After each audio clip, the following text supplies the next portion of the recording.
Series is entitled Sacred Families, and this is lesson number 3 in that series, and the title of this lesson is Productive Communication.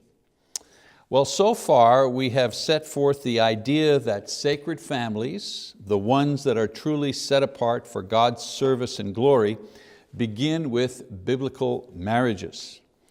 We've said that many marriages have the one man and the one woman part, and they even have the long-term commitment part, but they're having trouble with the in love for life part.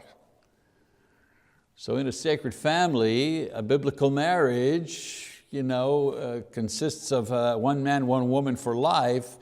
And the point that we made about that is that if we're going to be together for life, we want to be in love for life. Makes the marriage worthwhile. And I've suggested to you that among the many important practices in a marriage, none is more important and essential to cultivating and maintaining love for life than communication. If there's no communication, there's no love. If it's poor communication, the love is not very strong. Interpersonal communication, intimate communication in marriage is the currency of love. In other words, it's how we transfer our love from ourselves to the other. It is through communication of various sorts. So in this session, we're going to examine and practice some ways to improve our communication skills within marriage. So I call it productive communication. We communicate, pass the salt. Are the kids' homework? Did the kids finish their homework? What time's the soccer game on Saturday? That's communication, but that's not very productive communication. I mean, it gets the job done as to the everyday routine of life, keeping the family going, managing the household. Did you pay the bill? We need bread, pick up some milk on the way from work. That's communication. But it isn't the type of communication that builds intimacy. It's not the type of communication that feeds the love that we want to have for one another that lasts a lifetime. Now, I've told you that some people, they want love and they need love and they desire to give love, but they fail in this because they can't seem to communicate it well. It's not for lack of wanting. It's not for lack of having the right desire and the right intention to communicate love. They don't know how to do that. They haven't been taught, not a lot of tools in the toolbox in order to communicate effectively about loving one's partner. And so the answer for them is not, well, just start loving. They're already trying to do that. Nor is the answer to love differently. I don't think that people can change their basic personality in order to accomplish this. For example, the touchy-feely people, they can't just change the way that they are. It isn't a superficial thing. It's who they are, the strong silent type. They're strong and silent, that's the way they are. They can't change and become the touchy-feely types. There's got to be another way to accomplish this business of productive communication. So the answer, I believe, is to find ways to communicate about loving each other so we will understand and hopefully better receive and give the love that we have to give and that we need for ourselves. Not only do I need to communicate my love for my partner, I also need her to communicate effectively her love to me. And so the way to do this is to make the communication that you do have more effective and more productive in the sense that you are consciously improving the communication bridge between you. So get my point here. I'm not saying you have to change who you are, because that's very difficult. But you do have to improve the way that you communicate to your partner. So the key to improving the love is to improve the communication about love to one another. There are ways to improve the communication between you and your spouse. And here, this whole lesson here is a couple of three basic elements that will make you connect more efficiently and more effectively at every level. Again, it's not changing you, it's changing the way you communicate more effectively. A couple of strategies to be able to do that. First of all, be totally honest. Obviously doing that may require some changes on your part, but it doesn't necessarily change your personality type, all right? Paul tells us, speaking the truth in love, be totally honest. Because for communication to be productive, you need to be honest, even if it's risky at times. And sometimes, telling the truth can be risky.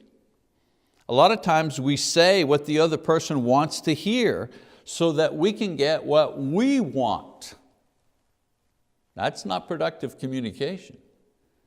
You're the guy, you're coming home, you're tired. All you want is to just go straight to the couch and flop. Get you some iced tea and just, But what she wants to do when you come home is to tell you about some of the challenges that she's had with the kids. If she happens to be a stay-at-home mom, if she's a working mom, and maybe some of the challenges she had at work, she needs to vent.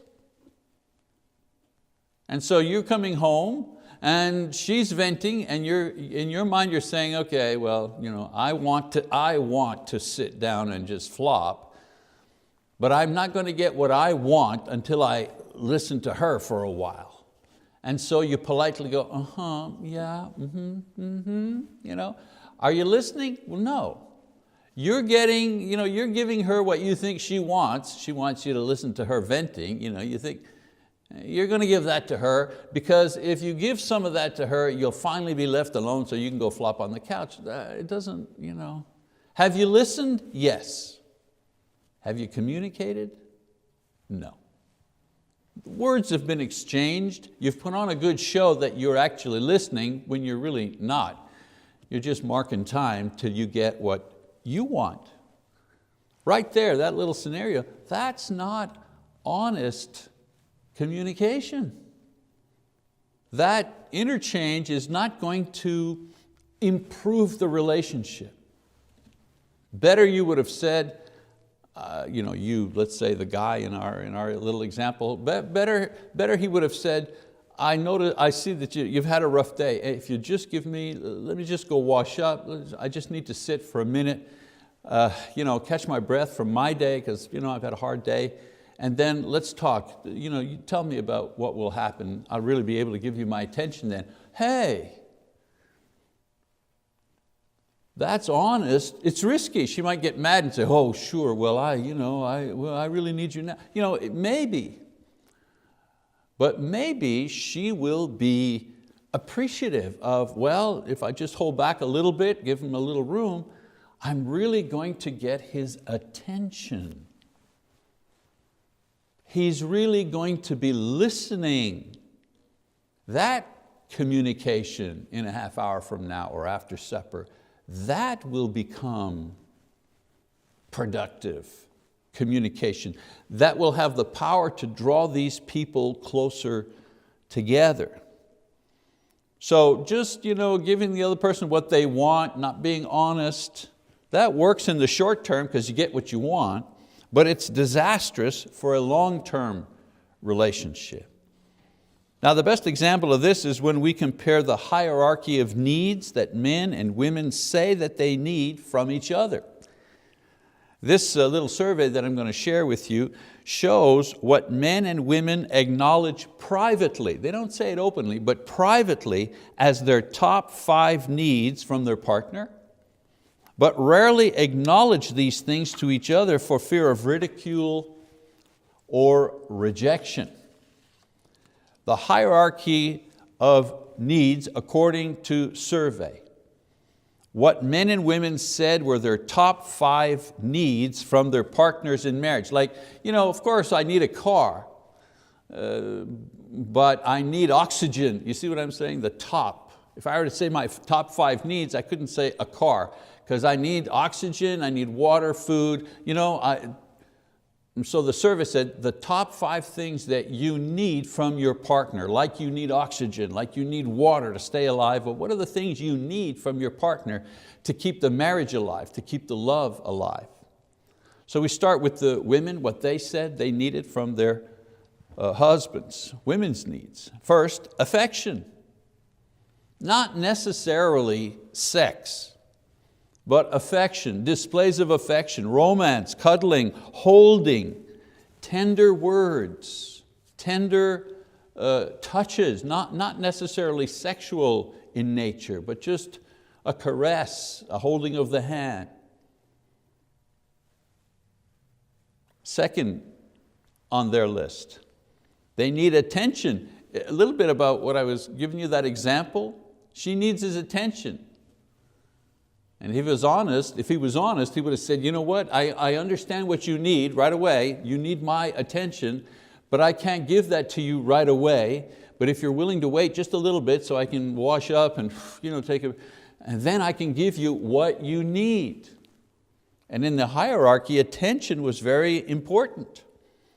The sharing of thoughts, really listening with feedback. In other words, she's telling him about the frustration she had at her job or with the kids, and the way that he's answering and the way that he is reacting tells her that he really understands what she has gone through, may even have a suggestion, or maybe simply a word of encouragement. Well, it'll get better tomorrow. How about Saturday, tomorrow's Saturday, how about I take the kids and we'll go to the park together, give you a chance to get a bit of a break, a breather. Why don't you call your sister and you gals go, paying attention. The most oft repeated sentence of women frustrated with their husbands, because we're talking in a marriage relationship, he doesn't listen to me. He's not paying attention. I'm talking for nothing. It's as if I'm talking to the wall. Why do they say that? Why does that come back so often? Because attention, paying attention is very, very important, very high on the woman's hierarchy of needs. Number 3, trust. Her world, especially when there are children, is supported by him. In the household, even if there are 2 people working, not always, but sometimes the husband's salary is greater. Maybe he's been working longer, maybe she's taken time off to have babies, a year or 2. Anyways, she's depending on him. She has to have confidence in him. She needs to know that she is a priority. I trust him, especially with stay-at-home mom, wives. They're at home, they're surrounded by the 4 walls, the kids managing the home. It's a lot of work, it's just as tiring, but she doesn't get out much. He's out in the world, he's meeting people, he's meeting other women, he works with other women. She works with the children. He has interactions with all kinds of people. She has interaction with the children, her family, the people, the doctor, the guy at the store. She needs to trust him. The things he says and the things he does and the way he acts with her at home when they're out have to convey to her that he is a person that can be trusted. Not just trusted, not to cheat, but trusted with money and trusted with their goods, trusted with their children. Number 4, financial security. Financial security, enough money to live on and provide for the family. Enough to give the children an advantage. In most homes, the wife really wants to provide for the children.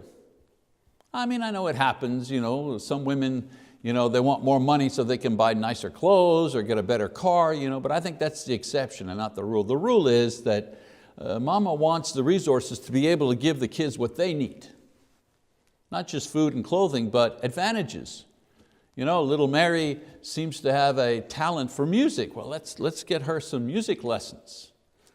Or maybe Johnny is interested in I don't know, art, or he's good at sports. We want to give our children advantages. And so one of the needs, in the hierarchy of needs, was financial security, that the home is safe. It's a safe place financially. And then number 5, involvement. Remember, what she needs from him.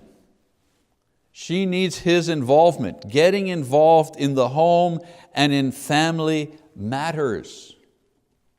I know that in a lot of families it's like, okay, especially if there's a stay-at-home mom, the man said, well, I'll take care of the job and you take care of the home and the kids. And for the men in this situation, they think that means they're absolved of all the responsibilities of what goes on in the home. They work 9 to 5, 8 to 4, 8 to 8, whatever, and when they come home, their work is done. That doesn't contribute to an in love for life marriage. Women want their husbands to be involved. Not necessarily you got to do the dishes too, you got to do half the housework. We're not talking about that. Mature adults can usually sort those type of things out. She wants them to be involved so that he understands what the needs are of his children, what her needs are. He understands that little Bobby has an issue with such and such, or he's struggling in math, or that his daughter was bullied at school, or her heart is broken because her best friend moved to another town and she's acting out. She needs him to understand what's going on in the house, and not just to come home and say, okay, I'm off for the rest of the night. Hey, this is your job, serve me. That's not what builds a strong marriage. That's not what cultivates in love for life type of relationship. She wants him to provide leadership in the home. Not dictatorship, not my way or the highway, that's dictatorship. Leadership. Leadership means she wants to know that he is looking ahead for the family. What are the goals of our family together? That he has ideas about what it is that he wants for his family, for her and for the children and for himself. They have goals, whether they're financial goals, educational goals, spiritual goals. She needs to know that he can be a leader in the home, especially in a Christian home.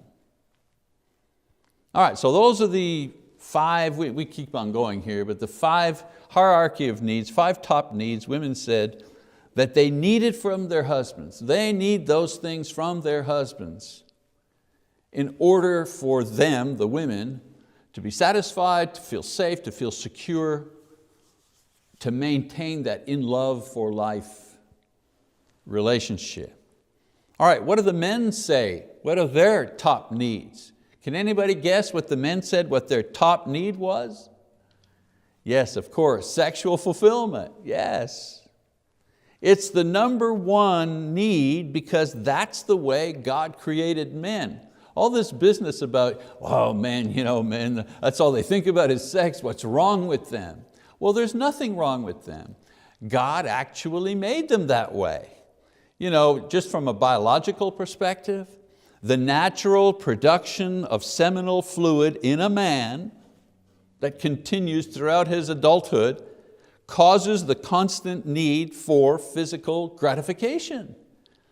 Imagine, he's wired that way. It's not that something went wrong, that he has sexual needs and that happens to be a very strong, probably the priority physical need that he has, women tend to interpret that as a negative thing, as a failing somehow. But it is actually the single greatest struggle that each man must deal with in order to mature both emotionally, socially, and spiritually. So it has its positive side. A man is desiring of his wife. It's the thing that drives the creation of the family itself and having children, bringing joy and satisfaction. We'll talk about sex, the sex in marriage in future lessons, but suffice to say, it's a good thing, not a bad thing. However, it can become a bad thing if men do not learn from an early age how to control that need, that urge.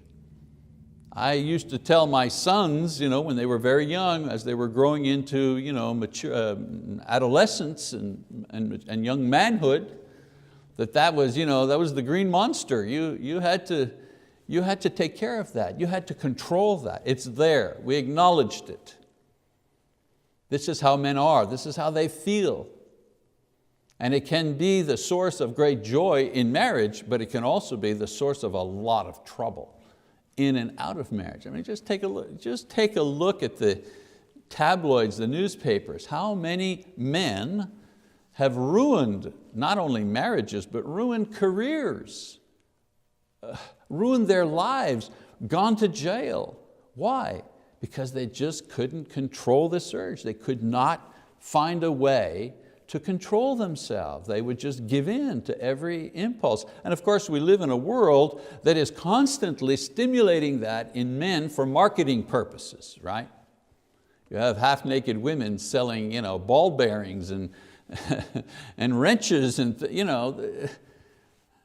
marketers understand this basic thing about men, and they use it to sell stuff to men. So sexual fulfillment, number one need that men say. Number two, he needs his wife to be a playmate. He wants his wife to be his buddy, his friend. Come on, let's go out, let's do this. It's one of the fun things when you first are going out, you're dating, and guys will talk about the new girlfriend they have, and man, she's awesome. We went to the ball game, then we went here, had pizza, and, spontaneously. Hey, are you up for this road trip? Yeah, let's go. They love that. We're hanging together. We're going to the beach. What'd you do Saturday? Well, I worked on my car. My girlfriend came over. She was sitting on the bench and watching me, and we were talking, and she was handing me the tool. Playmate, want to be together. She's my buddy. He wants her to be his friend. And she's willing, right, until those babies show up. Right. When the babies show up, oops, sorry, I'm in the garage, while you're fixing the car, but all of a sudden you hear that sound. Oh, I got to feed the baby. Or I wish I could stay up with you and watch that movie, but I've been up 3 times last night feeding the baby, and it's now 9:15 at night. I'm ready to crash. So men lose their playmate, their buddy, many times in families. And the smart woman will understand that particular need and hopefully try to satisfy that as much as she can despite having the kids. I think the thing they misunderstand is they think that he wants her to be the playmate, the buddy, just while they're dating and early in the marriage, and then after that, when she starts being a mom, for some reason or other, his need for her to be his buddy disappears, but it doesn't. It's always there. And many times this is how adulterous relationships begin. He finds a new buddy at work or at the Little League soccer games. He finds a new buddy. Number 3, he wants and needs her to be attractive. A wife's looks and demeanor either build up a man's pride or bring it down. I know you girls are saying, man, these men are so shallow. Well, guess what? Remember, this is what they admit to in private, not phone surveys or face-to-face surveys. Men want to be proud of their wives. And I've seen women who handle this part pretty well. There's all kinds of shapes and sizes in women, tall and short and big and small. But I've seen some women who have had a disadvantage when it comes to body shape, let's put it that way. They either struggle with, they're too tall, or they don't like the fact that they're too short, or the weight issues, or too skinny.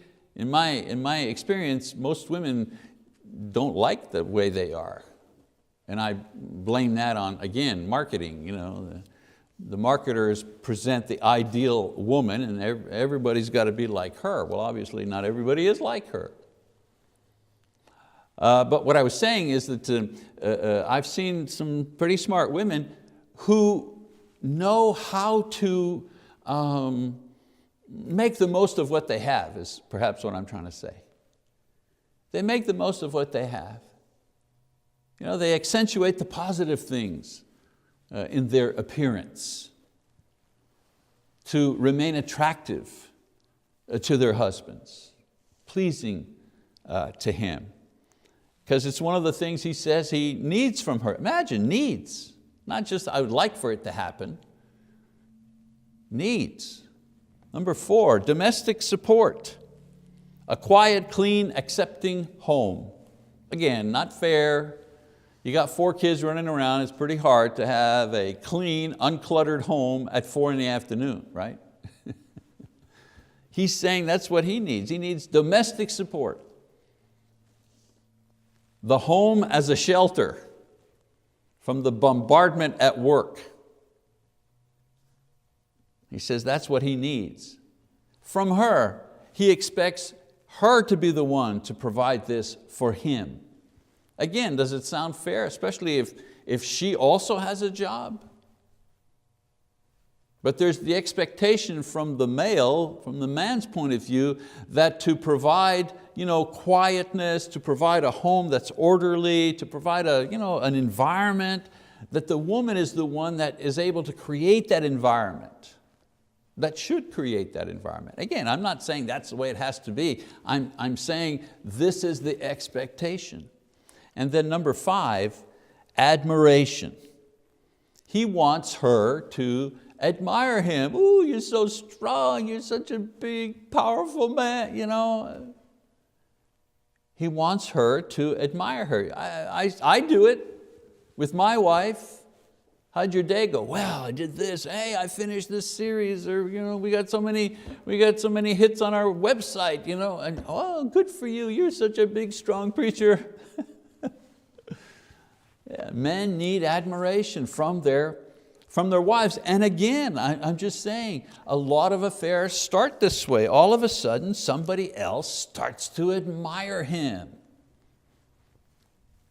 And it goes from there.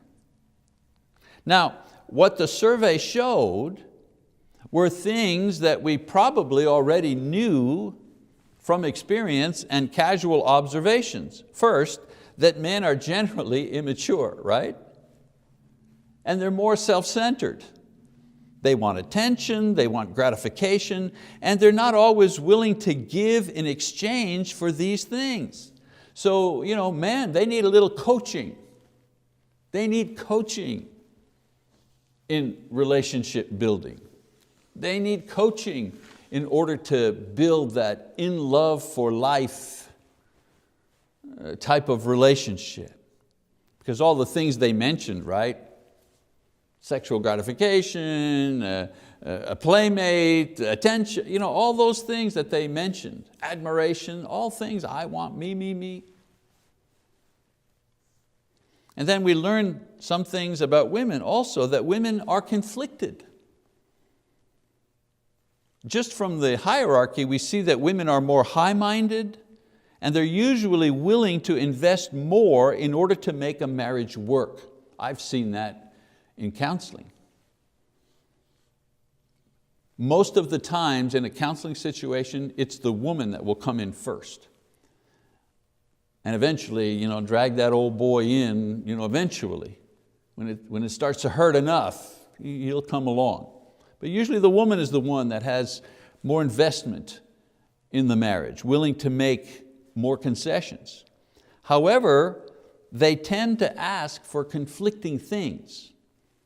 For example, they want security and advantage for their children, which places a greater burden on the husband if he's a primary wage earner. I want more things. I want lessons for the kids. I want them to go on the high school band trip, and we're going to have to come up with an extra $400 for that. They want those things, but at the same time, they want him to be at home more. They want him to be more involved in the family business or the affairs of the family, which requires time. And time that may be needed at work in order to produce those extra dollars for those advantages for the kids rather. So sometimes women need to understand that they can't have it both ways. So in all of these things, in order to have productive communication, we need to be honest. All of this hierarchy of needs was to show when men and women are really honest, they acknowledge the things that they really need to their partners. Shouldn't do it to the people who are taking the survey, they should do it to their partners. They should find a way to communicate, these are my needs, I need this. Another strategy in order to have, remember what we're talking about, productive communication, not just any old communication, but communication that accomplishes something. So we have to be honest. Number two, we have to be clear. For communication to be productive, it also needs to be understandable. It needs to be clear. More arguments and divisions and hurt feelings come from communication that is simply unclear from the intended results. How many times have you had a dispute with someone, let's just say, and you're not talking to each other. And this goes on for several weeks, and then finally you make an effort to get back together, to iron things out if you wish. And you start saying, well, that time when you said that you were going out and, with John to go bowling and you didn't invite me, and whoa, wait a minute, I never said that. I didn't say we were going bowling. John was going bowling, but I couldn't go, and I assumed if I wasn't going, you weren't going. Oh, I thought that you and John were going bowling, but you weren't inviting me. No. What happened was John was going bowling and I couldn't go, and I didn't think you would want to go if I wasn't going. Oh, you see what I'm saying? Missed communication causes more division and trouble because it's not clear, or it got muddled along the way, and we assumed, naturally, we assumed the worst. So those who speak need to make sure that the hearer has indeed understood what has been said and the meaning of it. I mean, if we can go wrong just talking about going to play bowling, could you imagine how many ways we can go wrong in a communication between a husband and wife and the important things that they're talking about? And hearers need to reassure the speaker that they have truly been understood. I hear you, I got it, I understand. So there are strategies for this. So if I understand correctly, you're saying to me that, and then you give some feedback. That's how you make sure that the communication is clear. Our words and our actions need to convey what we actually mean. If what you're doing means, I'm truly sorry, and not just I'm tired of arguing. Because if you say to the person something's happened and you need to apologize, and your apology is, okay, I apologize, forget it, it's all my fault, let's move on. Is that an apology? Have you communicated the apology? I mean, you said the words, I apologize, you've said the words, but have you actually communicated an apology? Yeah, I'm sorry, it's good, fine, can we just stop talking? That's not an apology. That's shut up. That's be quiet. Don't wonder why the other person goes on and on. They're not satisfied with the communication because you've communicated the wrong thing. So you need to make sure that the other person actually receives the message that you're trying to send them. This is basic communication 101 stuff. So practice good feedback methods in your interpersonal relationship, especially with your spouse. Say and do what you will, but always make sure through feedback that the other person is understanding your words and your intentions. When you're saying, yeah, fine, I'm sorry, good, it's all my fault, let's move on. You're saying I'm sorry, your intention is simply to shut the other person up. If you intend truly to apologize, then make sure that the words and the intention match. All right, I've heard what you said.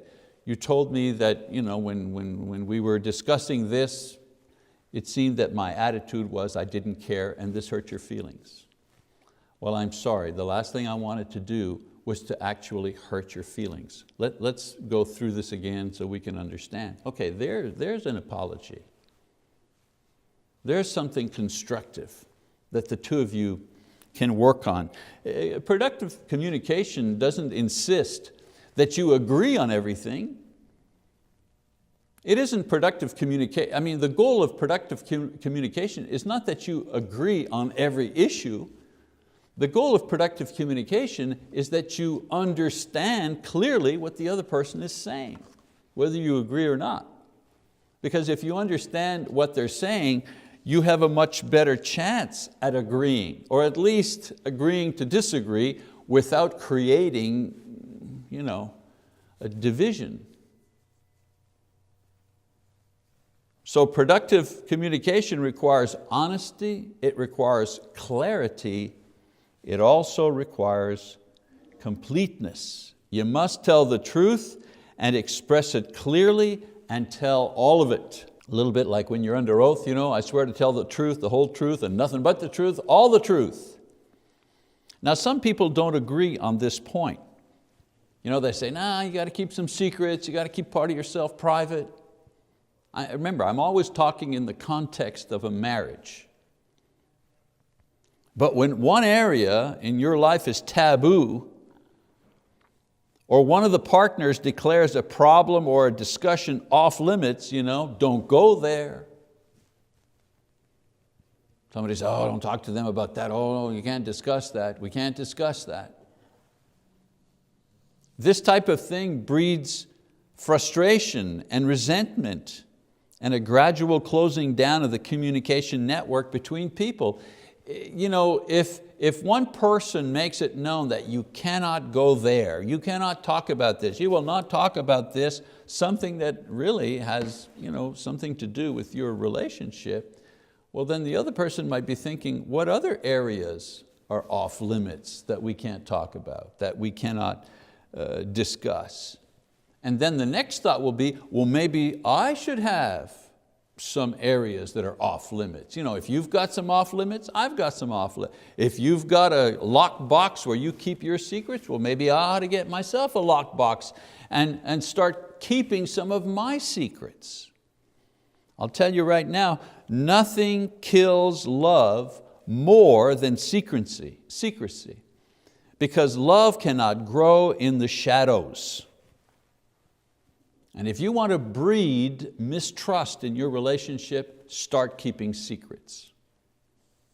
Start telling your partner, yeah, I'm not talking about that. Wow. I am deciding for the two of us that this here we're not going to talk about. Well, that kills a relationship. Because in marriage you're supposed to be one, right? There's no holding back.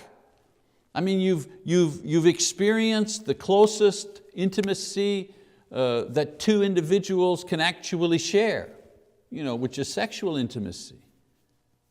Holding back in one area creates a restraint in the other areas. The thing that gives sexual intimacy its power is the idea of the individuals giving all of themselves into that moment and into that relationship. So when you start holding back somewhere else, guess where else is going to be some stuff held back, right? Absolutely. Why should I give all of myself when he's holding this or when she's keeping that? And there is no greater joy or protection than a loving partner with whom we can share all of our hearts.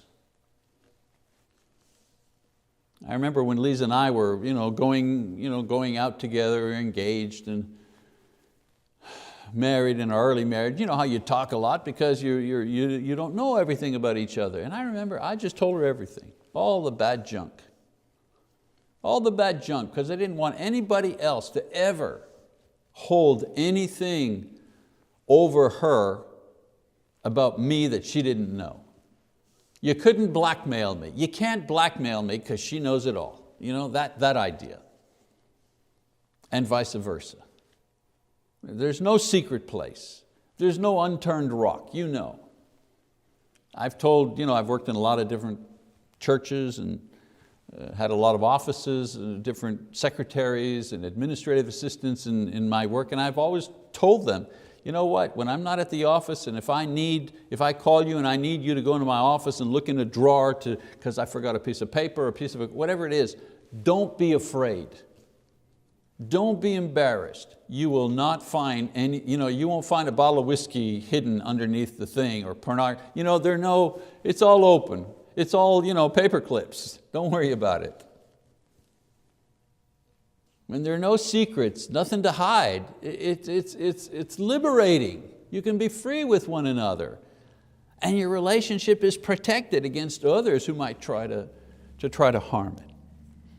So in closing in this particular lesson today, I'd like to remind you that as Christians, we rarely have an opportunity to make a dynamic or public witness for our faith. Let's face it, few of us, especially here in North America, are executed for our faith. Who in this class is, anybody know any martyrs in your family who have been members of the church in the United States?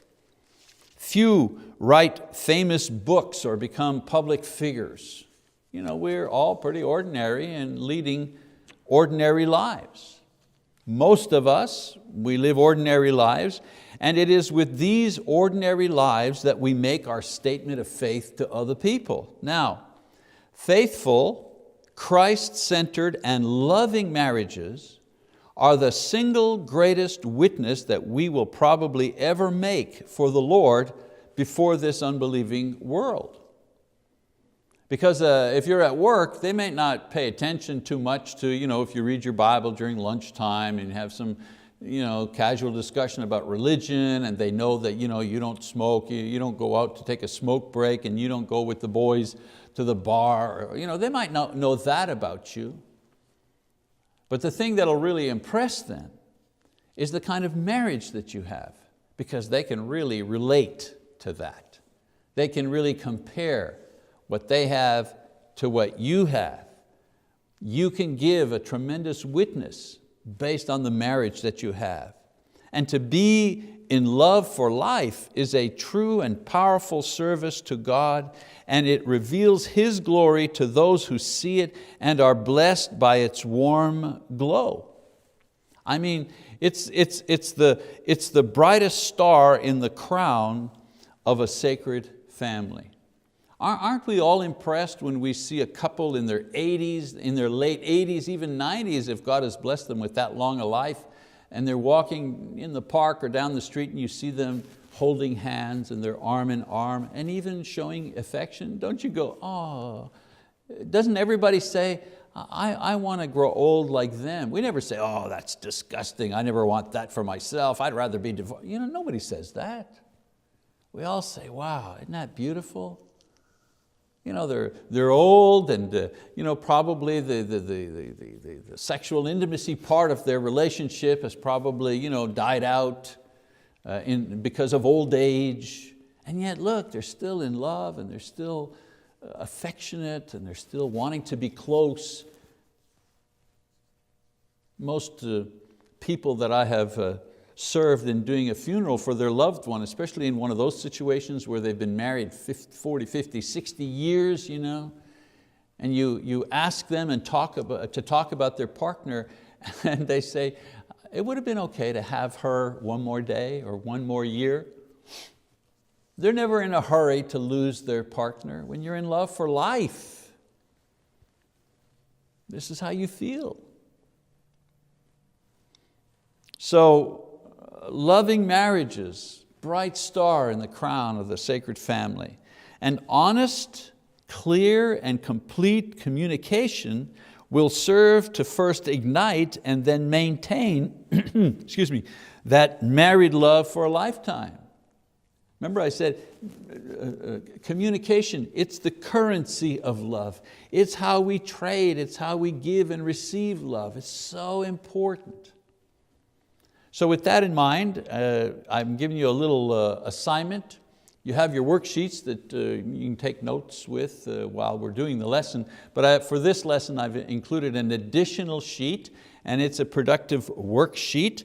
I want you to just go home and do this sheet by yourselves. Fill it out by yourself. Don't do it with your spouse. Do it by yourself.